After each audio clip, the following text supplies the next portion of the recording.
Hello everyone, स्वागत है आप सभी का आपके ही अपने channel SS classes bye Sunita Singh में। मैं हूं सुनीता सिंह। आज हम लोग पढ़ने वाले हैं इक्विवेलेंट वेट, जिसे हिंदी में बोलते हैं तुल्यांकी भार। नाम से ही क्लियर है इसमें कि आपको तुल्यांकी भार यानी तुलना करके जो भार निकाला जाएगा, किसी का रेफरेंस लेके, किसी के रेस्पेक्ट में देख के, किसी एलिमेंट का जब आप भार निकालते हैं तो उसे कहते हैं तुल्यांकी भार। ठीक है, तो इसके बारे में हम लोग पूरा डिटेल में जानेंगे, क्योंकि ये कॉम्पिटिटिव लेवल पे जो एग्ज़ाम्स होते हैं उसके अंदर कैलकुलेशन के रूप में इक्विवेलेंट वेट से क्वेश्चंस 1-2 आते रहते हैं। तो इस वीडियो को देखने के बाद आपके पास कोई कन्फ्यूजन नहीं रह जाएगा, या इस वीडियो को देखने के बाद आपके एक भी क्वेश्चन छूटेंगे नहीं इक्विवेलेंट से वेट से रिलेटेड। तो इस वीडियो को पूरा देखिए और अपने मार्क्स को बढ़ाइए अपने कंपटीशन में। तो चलिए स्टार्ट करते हैं आज इक्विवेलेंट वेट पढ़ना। आखिर क्या है, कैसे, सिर्फ कॉम्पिटिटिव लेवल पे पढ़ेंगे हम लोग कि कंपटीशन में इससे रिलेटेड जो जिस तरीके का क्वेश्चंस आता है उसके बारे में हम लोग जानेंगे। ओके, तो अगर आप लोग चैनल पे नए हैं, पहली बार वीडियो को देख रहे हैं, तो चैनल को सब्सक्राइब करना ना भूलें। सब्सक्राइब करें, बेल आइकन को प्रेस करें, ताकि आपको मेरे वीडियोज़ के नोटिफिकेशन सबसे पहले मिले और आप उसे देख सकें, असेसमेंट कर सकें। ठीक है, तो चलिए स्टार्ट करते हैं इक्विवेलेंट वेट पढ़ना। तो देखिए, सबसे पहला क्या है कि कोई भी चीज़ आप जब पढ़ते हैं तो उसके बारे में डेफिनेशन जानना ज़रूरी होता है कि डेफिनेशन उसका क्या है ना। तो आप देखें यहाँ पे कि देखिए क्या है, the number of parts by weight of element which combine with, यहाँ पे क्या क्या है, रिमार्केबल जो बात है, the number of parts by weight of element, by weight of element number, ध्यान दें, number of parts by weight of the element with which combine with, combine करता है और या तो डिस्प्लेसेस फ्रॉम, या तो कंबाइन करेगा या तो डिस्प्लेस करेगा, a compound 1.00 part by weight of hydrogen, ठीक है, इसके रेस्पेक्ट में देखा जाता है, या फिर 8 part by weight of oxygen, या फिर 35.5 part by weight of chlorine. बात आई समझ में? यानी इक्विवेलेंट वेट वो वेट है जो कोई एलिमेंट किसी कंपाउंड बनाने में कंबाइन करे 1.00 part by weight of hydrogen से, या उसको डिस्प्लेस करे। बात आ रही समझ में? या तो कंबाइन करेगा या तो डिस्प्लेस करेगा। और रेस्पेक्ट किसका आपको लेना है इक्विवेलेंट वेट में, कि या तो हाइड्रोजन के रेफरेंस में देखना है, या आपको ऑक्सीजन के रेफरेंस में देखना है, या फिर क्लोरीन के रेफरेंस में देखना है। तो ये 3 चीज़ के आधार पर ही इक्विवेलेंट वेट निकलेगा। ये आप देखिए डेफिनेशन से क्या क्या बात पता चलता है कि ये इक्विवेलेंट वेट जो है एक तरह का नंबर है। इक्विवेलेंट वेट जो है नंबर है, ठीक है। दूसरी बात कि आपके हाइड्रोजन का इक्विवेलेंट वेट कितना हो गया, 1 हो गया। आपके ऑक्सीजन का इक्विवेलेंट वेट 8 है, और क्लोरीन का इक्विवेलेंट वेट 35.5 है। तो इसके रेस्पेक्ट में देखा जाता है। तो कैसे कैलकुलेट करते हैं, कैसे निकालते हैं इक्विवेलेंट वेट अदर एलिमेंट का जो ऑक्सीजन से कंबाइन करे, चाहे हाइड्रोजन से कंबाइन करे, या क्लोरीन से कंबाइन करे, या उसको डिस्प्लेस करे, तो वो क्या कहलाता है, उस वेट को, उस एलिमेंट का क्या कहते हैं, इक्विवेलेंट वेट कहते हैं।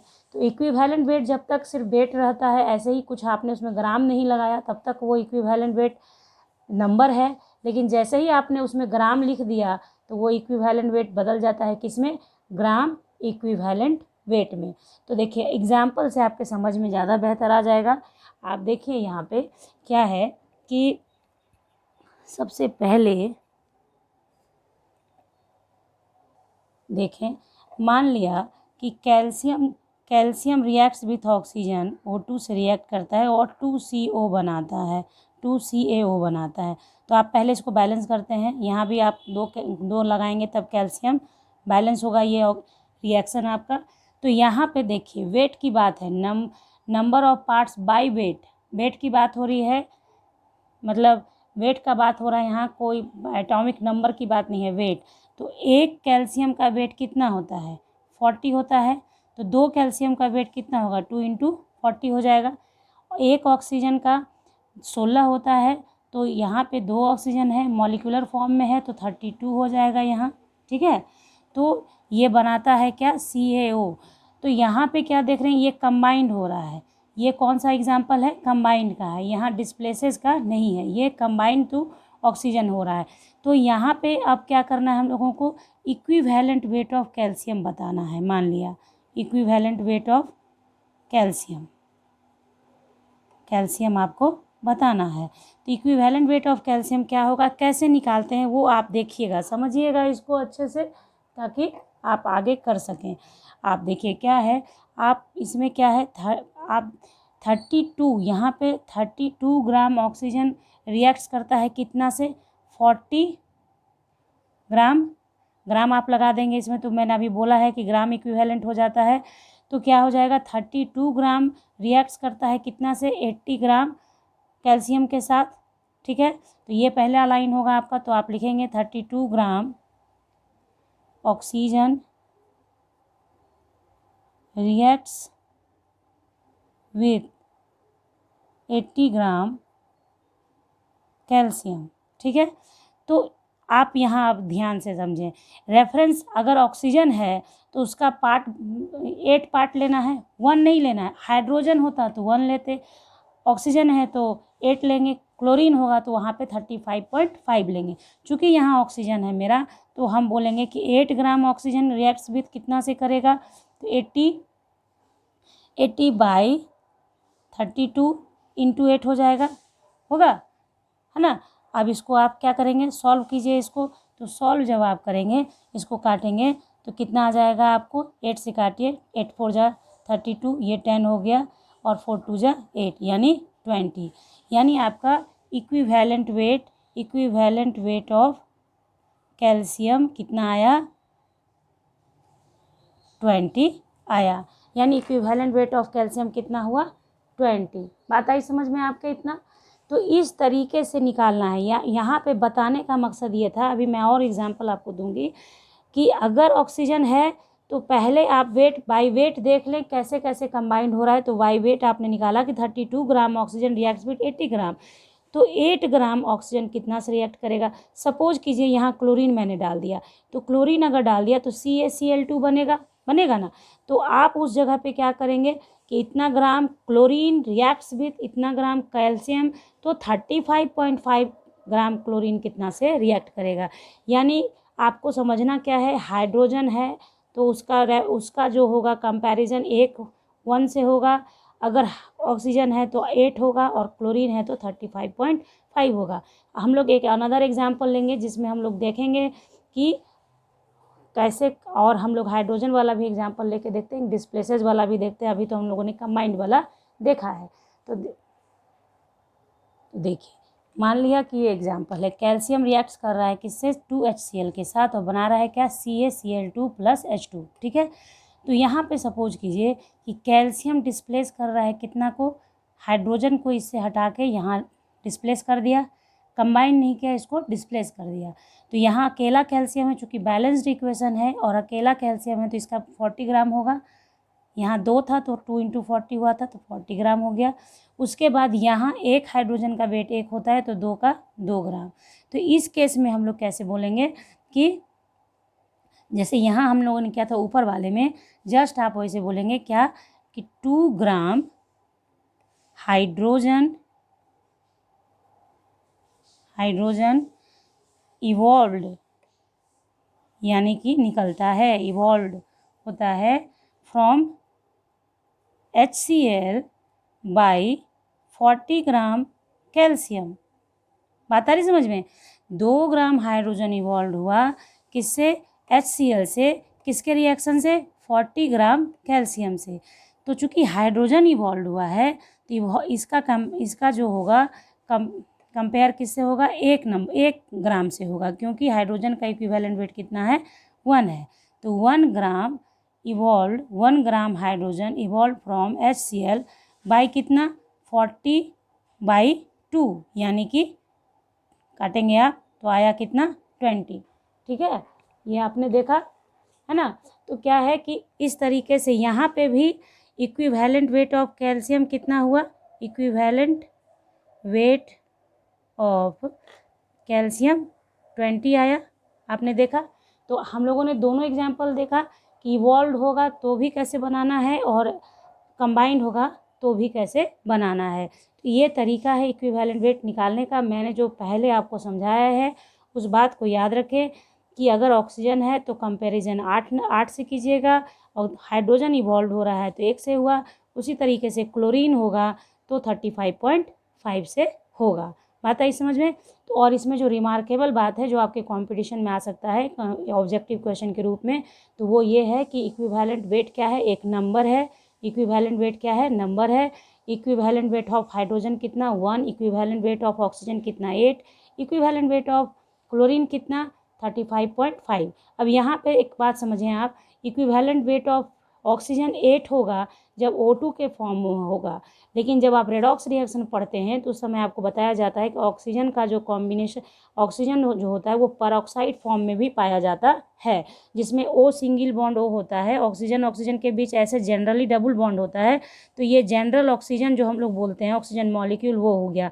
लेकिन जब O के साथ सिंगल बॉन्ड O होता है तो इसको बोलते हैं परऑक्साइड लिंक, परऑक्साइड लिंक।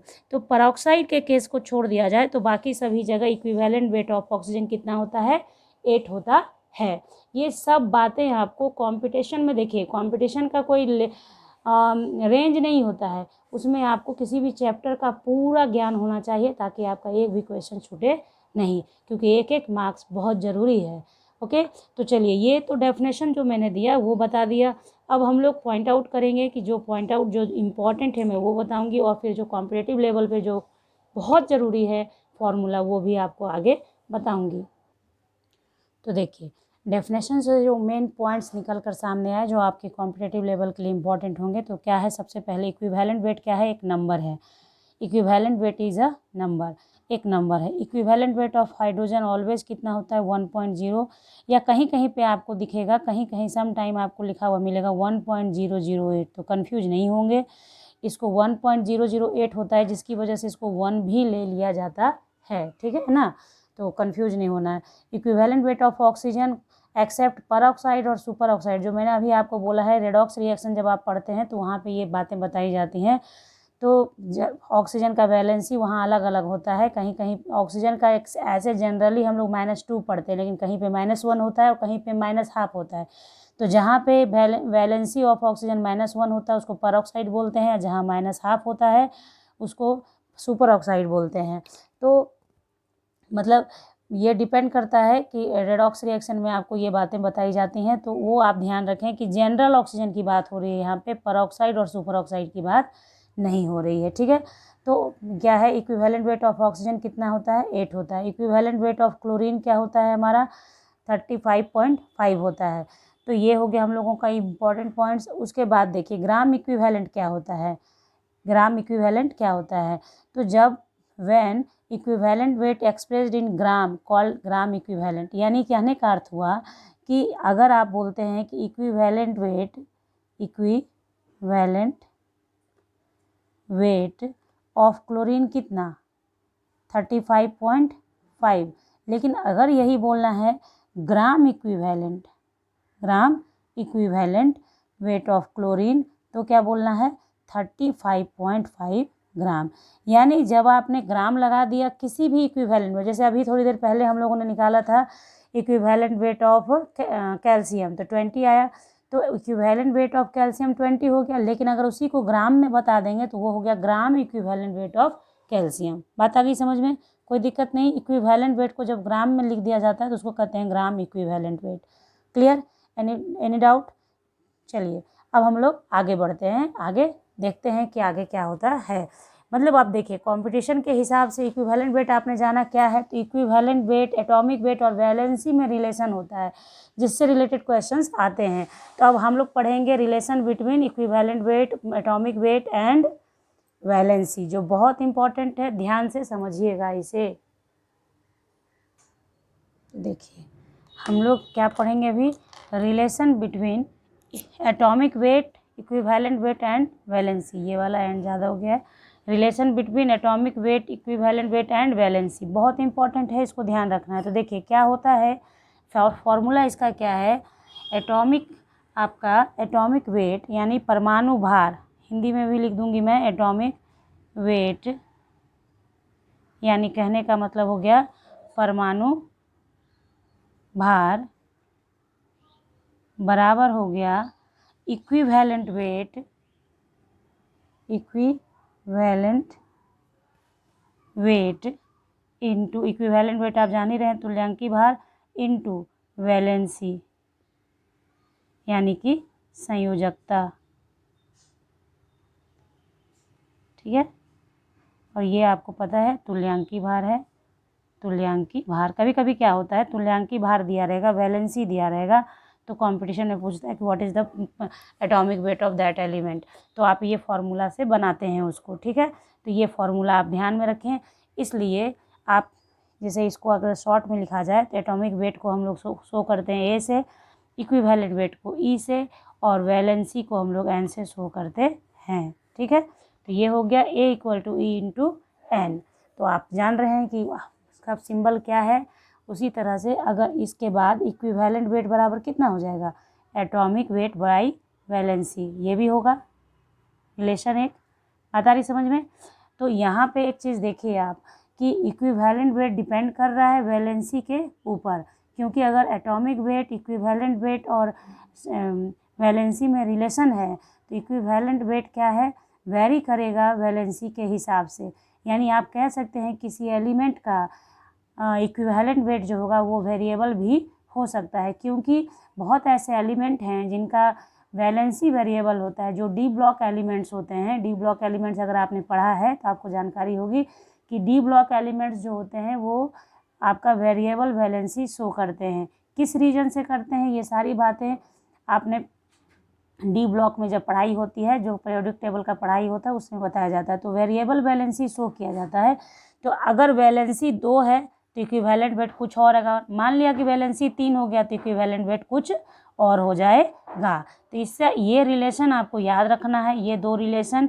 उसके बाद ये भी याद रखना है कि चूंकि वैलेंसी पे डिपेंड करता है, इसलिए इक्विवेलेंट वेट क्या हो सकता है, किसी एलिमेंट का अलग अलग भी हो सकता है। यानी एक ही तत्व के तुल्यांकी भार, इक्विवेलेंट वेट भिन्न भिन्न हो सकते हैं। आप लिखेंगे, नोट करके इस बात को लिख लीजिए कि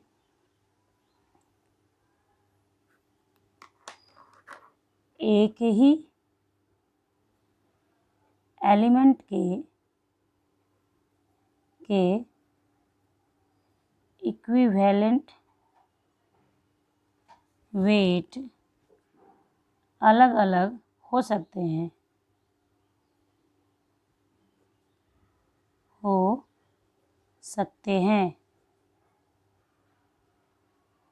समझ में आ रही बात।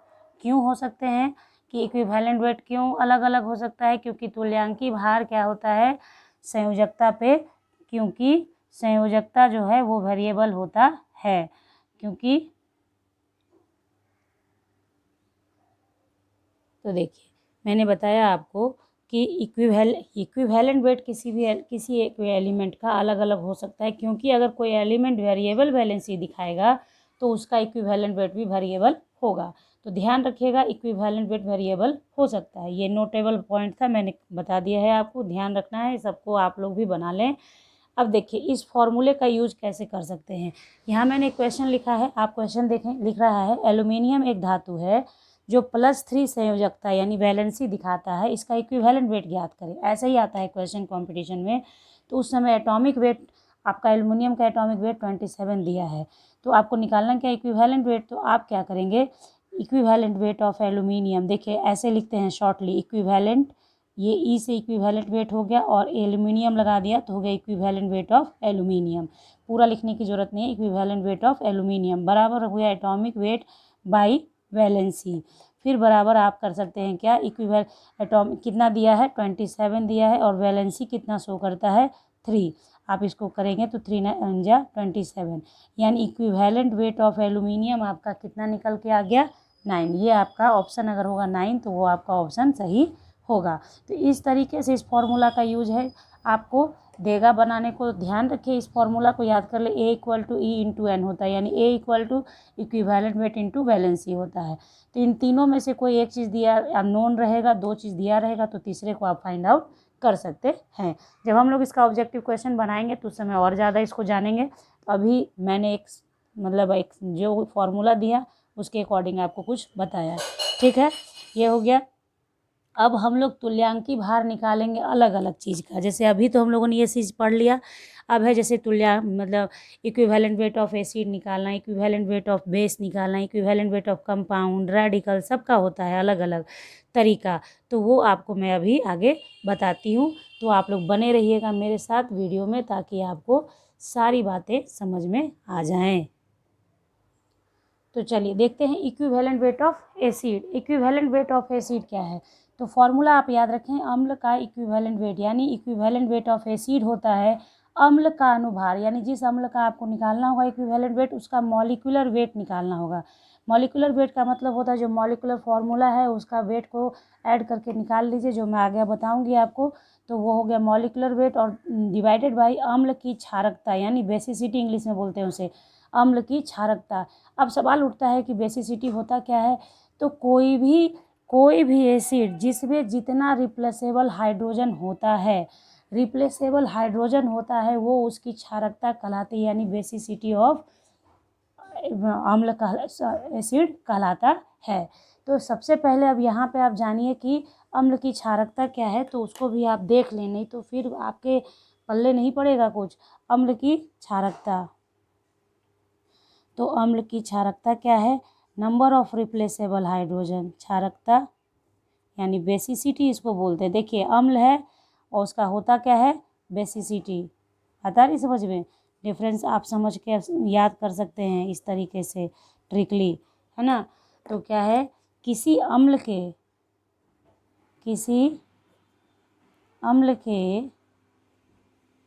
एक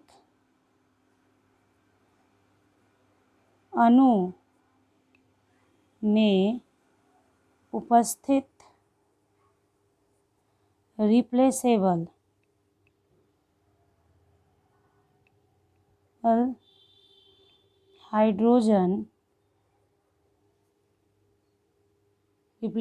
हाइड्रोजन परमाणुओं की संख्या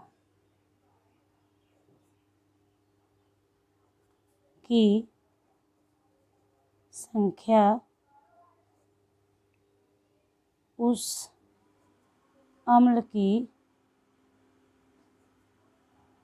क्षारकता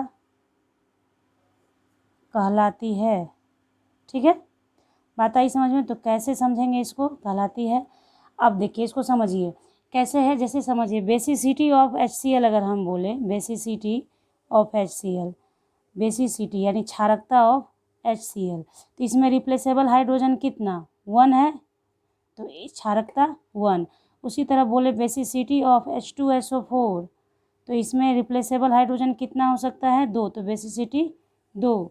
उसी तरह से अगर बोला जाए कि बेसिसिटी ऑफ H3PO4, तो इसमें रिप्लेसेबल हाइड्रोजन 3, तो इसका बेसिसिटी भी 3। यानी आप समझ गए अभी तक इतना तो, कि रिप्लेसेबल हाइड्रोजन जितना होता है वही उस अम्ल की क्षारकता होती है। जैसे आप ऑर्गेनिक एसिड भी ले सकते हैं, बेसिसिटी ऑफ CH3COOH, ये ऑर्गेनिक एसिड है, इसको क्या बोलते हैं? एसिटिक एसिड बोलते हैं ना। तो इसमें रिप्लेसेबल हाइड्रोजन कितना है? 1 है, तो इसलिए इसका बेसिसिटी 1 हुआ। तो मतलब कुल मिलाकर बात ये थी कि बेसिसिटी क्या है आपने समझ लिया। अब आगे का क्वेश्चन देखें आप। एक क्वेश्चन बनाएंगे हम लोग, इक्विवेलेंट वेट ऑफ H2SO4 निकालेंगे। सपोज कीजिए आप क्वेश्चन देखें क्या है, इक्विवेलेंट वेट ऑफ H2SO4 निकालेंगे हम लोग। ठीक है, तो H2SO4 का इक्विवेलेंट वेट निकालना है, तो सबसे पहले इसका मॉलिक्यूलर वेट निकालिए। तो आप सीख लीजिए इसको, मॉलिक्यूलर वेट ऑफ H2SO4 निकालना है आपको। तो यहाँ पे आपको जानकारी होनी चाहिए क्या? हाइड्रोजन का वेट होता है 1, सल्फर का कितना होता है 32, और ऑक्सीजन का 16, तब आप मॉलिक्यूलर वेट निकाल पाएंगे। तो देखिए कैसे है यहाँ पे, है ना। यहाँ क्या है? हाइड्रोजन 2 है, तो 1 × 2 प्लस सल्फर कितना है? 1 ही है, तो 32 हो गया, और 4 ऑक्सीजन 4 है, तो 4 × 16। इसको जब आप सॉल्व करेंगे तो कितना आएगा आपका? 2 × 1 = 2 प्लस 32 और 16 × 4 = 64। इसको जब आप ऐड करते हैं तो आपके पास क्या आएगा? 98। ठीक है, ठीक है ना। 4 2 6 2 8 हो गया, तो 6 3 9, तो इतना हो गया। H2SO4 हो गया हमारा, मॉलिक्यूलर वेट निकल गया। अब हम लोग इसका इक्विवेलेंट वेट निकालेंगे, यानी इक्विवेलेंट वेट ऑफ H2SO4 कितना होगा। इक्विवेलेंट वेट ऑफ H2SO4, अम्ल का अनुभार, यानी अनुभार कितना है मॉलिक्यूलर, आप इसको ऐसे लिख सकते हैं मॉलिक्यूलर, समझाने के लिए मैं कर रही हूँ, molecular weight of H2SO4 by basicity, basicity, ठीक है ना। अब आप क्या कीजिए, इसको मॉलिक्यूलर वेट आपने निकाला हुआ है और बेसिसिटी आपको मालूम है कि इसका कितना होगा, 2 होगा। बात आ रही समझ में। तो क्या कीजिए, मॉलिक्यूलर वेट 98, बेसिसिटी हमारा कितना है, 2 हाइड्रोजन रिप्लेसेबल है इसलिए 2, तो काट दीजिए इसको, कितना आएगा 2 4 जा 8, 2 9 और 2 9 जा 18, 49, यानी इक्विवेलेंट वेट ऑफ, याद भी कर लीजिए, इक्विवेलेंट वेट ऑफ H2SO4 कितना होता है, 49 होता है। तो ये इस तरीके से आपको इसका बनाना पड़ेगा, यानी इक्विवेलेंट वेट आपका निकालना, मतलब अम्ल का इक्विवेलेंट वेट निकालना रहेगा, तो ये फॉर्मूला आपके काम आएगा। इस फॉर्मूला पे आप बनाएंगे। बात आ गई समझ में। तो ये हुआ एसिड का। इसी तरह से हम लोग इक्विवेलेंट वेट ऑफ बेस देखते हैं, तो इक्विवेलेंट वेट ऑफ बेस भी हम लोग देखते हैं कैसे निकालना है, ठीक है। देखिए अब हम लोग देखेंगे क्या, इक्विवेलेंट वेट ऑफ बेस, यानी कि क्षार। क्षार अम्ल का देख लिया, क्षार का देखेंगे। एसिड और बेस होता है, तो इक्विवेलेंट वेट ऑफ बेस क्या होगा, equivalent weight of base, E B base लिख दिया, तो equivalent weight of base equal to होगा बेस का अनुभार बटे बेस की एसिडिटी। जैसे वहाँ पे आपने एसिड की बेसिसिटी देखी, वैसे यहाँ पे बेस की एसिडिटी होगी। तो एसिडिटी ऑफ बेस होता क्या है, तो जस्ट उसी तरीके से आप जानेंगे कि किसी भी क्षार में जो उपस्थित OH ion minus OH hydroxyl ion जो रिप्लेसेबल होता है, उसी को उसकी बेसिसिटी एसिडिटी कहते हैं। तो आप बोल सकते हैं किसी क्षार यानी बेस में उपस्थित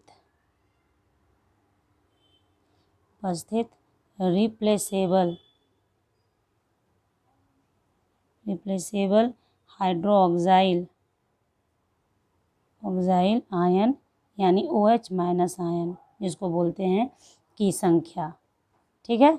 मतलब जितना हाइड्रोक्साइल आयन रिप्लेस होगा वही उस बेस की मतलब एसिडिटी कहलाएगा, जिसको एसिडिटी को अम्लीयता कहते हैं, अम्लीयता, ठीक है, अम्लीयता कहते हैं, ठीक है।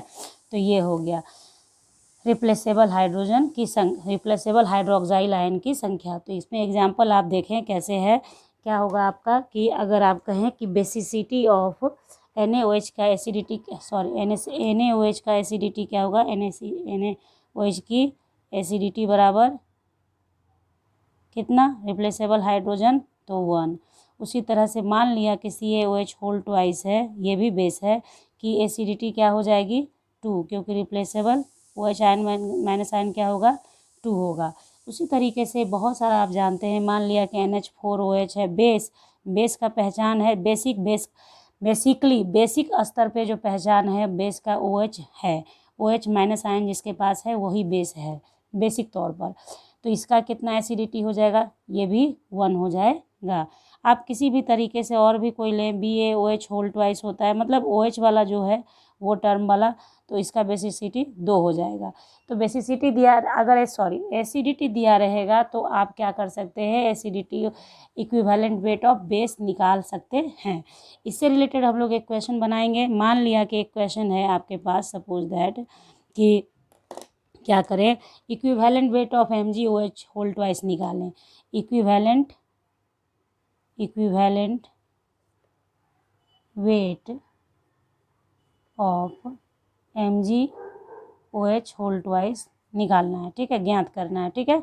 तो सबसे पहला बात है, equivalent weight of MgOH whole twice आप जब निकालने बैठेंगे तो आपको molecular weight of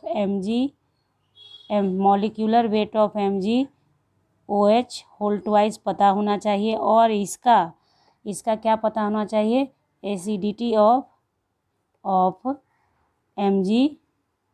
OH whole twice पता होना चाहिए। तो मॉलिक्यूलर वेट तो आप निकाल लेंगे, क्योंकि मॉलिक्यूलर वेट के लिए क्या है, mg का कितना होता है वेट आपका, mg का 24 होता है, हाइड्रोजन का 1 और ऑक्सीजन का अभी मैंने बताया है 16 होता है। ठीक है, तो पहले आप निकालेंगे क्या, मॉलिक्यूलर वेट ऑफ, क्या निकालेंगे, MgOH,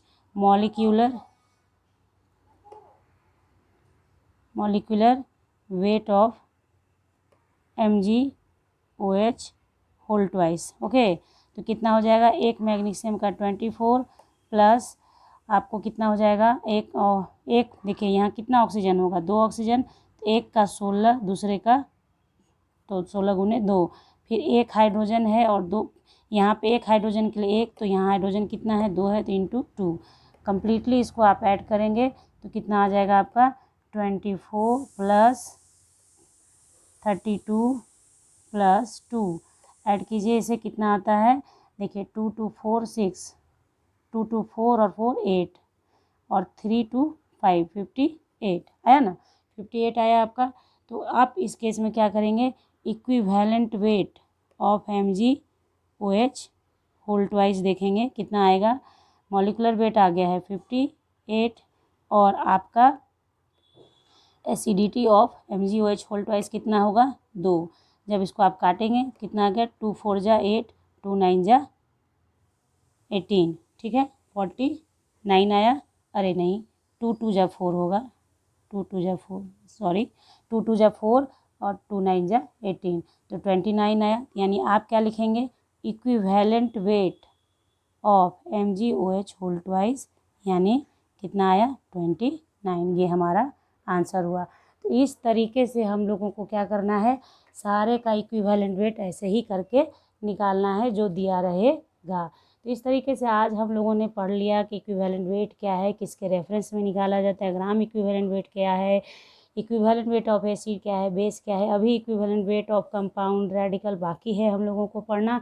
सबसे मोस्ट इम्पॉर्टेंट था जो मैंने आपको आज रिलेशन पढ़ाया, वो रिलेशन याद रखिएगा, वो कंपटीशन में ऑब्जेक्टिव क्वेश्चन के लिए बहुत इंपॉर्टेंट होता है। तो आई होप कि जितना मैंने आपको बताया वो आपके समझ में आ गया है। अगर नहीं समझ में आया है तो कमेंट बॉक्स में बताइएगा, ताकि अगले वीडियो इसका पार्ट 2 भी आएगा, इसके पार्ट 2 में मैं उसको डाउट को क्लियर करके पार्ट 2 का वीडियो डालूँगी। ओके, तो अब हम लोग मिलेंगे अब नेक्स्ट वीडियो में। अगर आप नए थे और नए हैं तो प्लीज़ सब्सक्राइब कर लें, बेल आइकन प्रेस कर दें और लाइक शेयर भी कर दें। मिलते हैं नेक्स्ट वीडियो में इसके नेक्स्ट पार्ट के साथ, तब तक के लिए bye, thank you, take care, have a nice day बच्चों। देखिए अभी हम लोगों ने पीछे बनाया MgOH होल ट्वाइस का, अगर दिया था कि MgOH होल ट्वाइस का इक्विवेलेंट वेट निकालना, तो वो हम लोगों ने निकाला। लेकिन अब देखिए कुछ चीज़ें आपको जाननी चाहिए, equivalent weight of base may very, it depends upon the acidity of base. Okay, acidity of base पे डिपेंड करता है। अब अगर क्या है ना कि ये अगर कोई रिएक्शन आपको दिया है, अगर सिंपल क्वेश्चन था कि MgOH होल ट्वाइस का निकालिए इक्विवेलेंट वेट, तो ईजिली निकाल लिया हम लोगों ने। बट अगर ये रिएक्शन दिया है और आपसे बोले कि इस केस में आपको MgOH होल ट्वाइस का आपको निकालना है इक्विवेलेंट वेट, देन आप क्या करेंगे, तो समझिए। इस रिएक्शन में आप देखें, सबसे पहला काम तो आप एक काम तो ज़रूर करेंगे कि मॉलिक्यूलर वेट ऑफ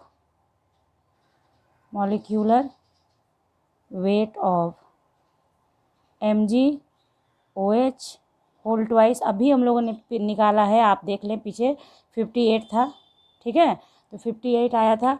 अब क्या है, यहाँ इस रिएक्शन को आप देखें, मैंने आपको बताया कि एसिडिटी ऑफ बेस क्या होता है, जितना रिप्लेसेबल OH होता है वही कहलाता है acidity of base.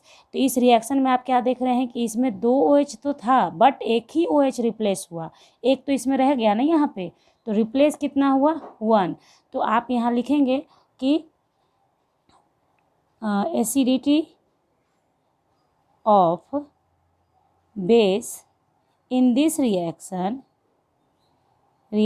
Equal to कितना 1, इसलिए equivalent weight of MgOH whole twice equals to 58 by क्या है, एक molecular weight of base divided by कितना से, एसिडिटी से, तो बराबर 1। यानी यहाँ इस केस में कितना हो गया 51 हो गया। अब इसी रिएक्शन को आप दूसरे तरीके से देखेंगे, इसी रिएक्शन को हम लोग क्या देखते हैं, देखिए इसी रिएक्शन को आप देखिए लिखते हैं MgOH whole twice plus 2HCl, ठीक है। और इससे आप बना लें MgCl2 प्लस 2H2O। तो इस केस में क्या हो गया, इसमें आपका equivalent weight of MgOH whole twice क्या हो जाएगा, आप देखिए इसमें क्या हुआ, दोनों OH रिप्लेस हो गया ना। तो इस केस में क्या हो जाएगा कि acidity of base in this reaction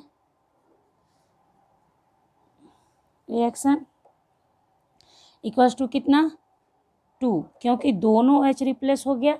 अरे बात समझ में, दोनों OH रिप्लेस हो गया इसलिए 2 हो गया।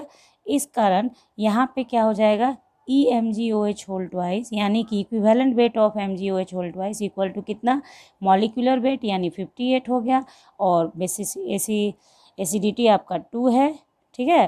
तो डिवाइड कीजिए, 2 2 जा 4, 2 9 जा 18, यानी कि कितना हो गया EMgOH होल ट्वाइस, जो पीछे हम लोगों ने देखा था वो था 29। तो इस तरीके से क्या है कि आपको ये भी चीज़ देखना है, अगर आप थोड़ा सा लेवल आपका हाई होगा एग्ज़ाम का, तो वहाँ पे आपको ध्यान रखना है कि ये मैंने बताया कि रिप्लेसेबल हाइड्रोजन या रिप्लेसेबल OH हाइड्रोक्साइल ग्रुप, तो वहाँ अगर सिर्फ एसिड लिखा है तो वो तो अंडरस्टूड है कि सारा का सारा रिप्लेसेबल हो जाता है, तो आप फटाक से बना सकते हैं। लेकिन अगर ये रिएक्शन दे के कहेगा कि ये रिएक्शन दिया हुआ और आपने बताना है कि ये equivalent weight of this base कितना है, तो इसमें आपको देखना है कि रिप्लेसेबल OH कितना गया, उसके अकॉर्डिंग आप करेंगे। यानी एसिडिटी पे डिपेंड करता है, इसलिए रिएक्शन अगर दिया रहेगा तो आपका इक्विवेलेंट बेस ऑफ बेस या equivalent weight of acid vary कर सकता है according to reaction, because replaceable hydrogen और रिप्लेसेबल OH माइनस ग्रुप पे डिपेंड करता है इसलिए। तो इस तरीके से एसिड और बेस का इक्विवेलेंट वेट आपने समझ लिया है। इसके आगे हम लोग को पढ़ना है equivalent weight of radical, equivalent weight of compound, और भी सारी चीज़ हैं, बहुत सारा चीज़ पढ़ना है। और इसके वॉल्यूम इसका जो भाग 2 आएगा उसमें मैं वो सारा कुछ पढ़ाऊँगी। पहले आप इतना नोट्स तैयार कर लें, इतना समझ लें, इतना कर लें अपना कंप्लीट। तो मिलेंगे अब हम लोग नेक्स्ट वीडियो में नेक्स्ट टॉपिक के साथ। तब तक के लिए bye, thank you, take care, have a nice day. पढ़ाई जारी रखें आप लोग।